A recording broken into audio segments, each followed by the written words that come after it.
Episode 54. பட்டமே பட்டை. விஜயநகரத்தின் அரசர் கிருஷ்ணதேவராயரின் அரண்மனையில் ஒருநாள் மாமன்ற கூட்டம் நடைபெற்றது. இந்த கூட்டத்தில் பல அமைச்சர்கள், கவிஞர்கள் மற்றும் அறிவாளிகள் பங்கேற்றனர். அவ்வளவு நேரத்தில் ஒரு விவசாயி அரண்மனைக்கு வந்தார். அவர் மிகவும் கவலைக்குள்ளாக இருந்தார். அரசே, என் வயலுக்கு அருகே உள்ள நிலத்தை என் மாமனார் என்னிடம் மறைத்து வைத்திருக்கிறார். அந்த நிலம் எனது உரிமை என ஆவணங்களில் உள்ளது. ஆனால் அவரிடம் ஆவணங்கள் இல்லை என்றாலும் அதை எடுத்துக்கொள்ள முயற்சிக்கிறார்.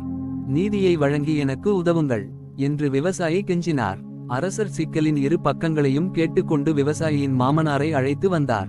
இந்த நிலம் எனது சொந்ததுதான். இத்தனை ஆண்டுகளாக நான் அதை உழுது வந்தேன். எனவே அது எனக்கு உரியது என்று அவர் கூறினார். அரசரின் சோதனை. இந்த பிரச்சனையை தீர்க்க ஒரே வழி என முடிவு செய்த அரசர் கிருஷ்ணதேவராயர் ஒரு சோதனையை அறிவித்தார். நாளைய தினம் இந்த விவகாரம் தொடர்பாக தீர்வு தரப்படும். இதில் இருவரும் உங்கள் தர்மத்தை நிரூபிக்க வேண்டும். அதற்கு முன் நான் ஒரு சோதனையை முன்வைக்கிறேன். யாரேனும் இதை சரியாகச் செய்து முடித்தால் அவர்களே வெற்றியாளராக இருப்பார்கள் என்று கூறி கையில் ஒரு மெல்லிய பட்டையும் ஒரு அழகிய முத்து சார்ந்த பட்டத்தையும் எடுத்து காட்டினார். இந்த இரண்டு பொருட்களில் ஒன்று உண்மையான அரசனின் வரம். அதை தேர்ந்தெடுத்து எனக்கு விளக்கம் அளியுங்கள். இப்படி செய்யாமல் யாரேனும் தவறானதை தேர்ந்தெடுத்தால் அவர்கள் தண்டனைக்கு ஆளாக வேண்டும் என்று கூறினார். தெனாலியின் புத்திசாலித்தனம். அரண்மனையில் இச்சோதனையை அடுத்து பலரும் குழப்பத்துடன் இருந்தனர். யார் சரியாக முடிவெடுக்கப் போகிறார்கள் என்று யாருக்கும் தெளிவில்லாமல் இருந்தது. அப்போது தெனாலி ராமன் அரண்மனைக்கு வந்தார். அரசர் சோதனையை தெனாலியிடம் எடுத்து கூறினார். இந்த இரண்டு பொருட்களில் எது உண்மையான அரசனின் வரம் என்பதை கண்டறியுங்கள் என்று கேட்டார். தெனாலி குறுகிய நேரத்தில் ஒரு முடிவுக்கு வந்தார். அவர் அரசரை நோக்கி, அரசே, பட்டமே அரசின் அடையாளம். ஆனால் உங்கள் நேர்மை மற்றும் மக்களை பாதுகாக்கும் மனநிலையில் இந்த பட்டையை தேர்ந்தெடுப்பது சரி. உங்கள் தண்டனை ஒரு புனிதமானது.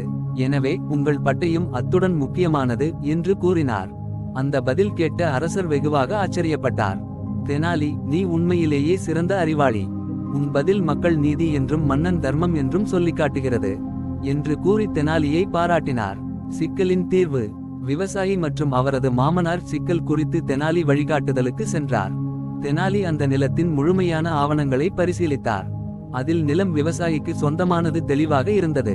அரசே, இதனால் விவசாயியின் உரிமை நிரூபிக்கப்பட்டது. அவருக்கு அந்த நிலத்தை கொடுத்து இவரது சிக்கலை முடிவுக்கு கொண்டு செல்லலாம் என்று தெனாலி அறிவித்தார். அந்த தீர்ப்பை அரசர் ஒப்புக்கொண்டார். விவசாயி மகிழ்ச்சியுடன் கைகூப்பி நன்றி தெரிவித்தார். முடிவு. அந்த நாளின் நிகழ்வுகள் அனைவருக்கும் ஒரு நல்ல பாடமாக இருந்தது. தெனாலியின் அறிவும் நகைச்சுவையும் பிரச்சனைகளை சிரித்த முகத்துடன் எப்படி சமாளிக்கலாம் என்பதையும் செப்பி காட்டியது. தெனாலியின் அறிவு எல்லையற்றது. அதனால் தான் இன்று வரை அவன் கதைகள் அனைவராலும் நினைவில் வைக்கப்படுகின்றன.